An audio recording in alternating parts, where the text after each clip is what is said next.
Itu aya si emak. Nanya, ah,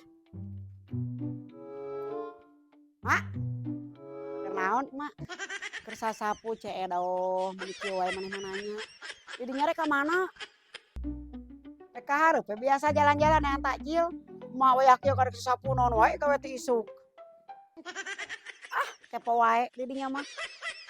"Mak tadi eta ngonten jeung oray badag di mana?" "Nu itu ngajak-ngajak." "Heueuh, urang tadi ngonten jeung oray." "Hayang nya ngilu." "Meuni heueuh hayang ngilu ih, teu ngajakan." "Matak oge ulah sok loba sareuleuy ari geus saur." Didinya mah ongko hayang dajar ngonten tapi ku hararese. Nya geus we mama indit sorangan we jeung si Manggara.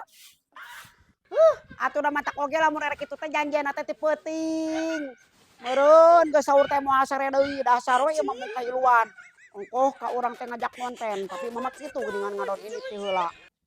Didinya anu ku hararese. Nya geus we kumaha teh ditinggalkeun. Karena kitu we ge ngamuk. Geus ah, lieur ngaganggu wae.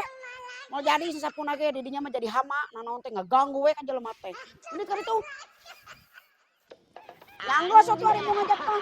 Dasar urang rek indit, neangan takjil.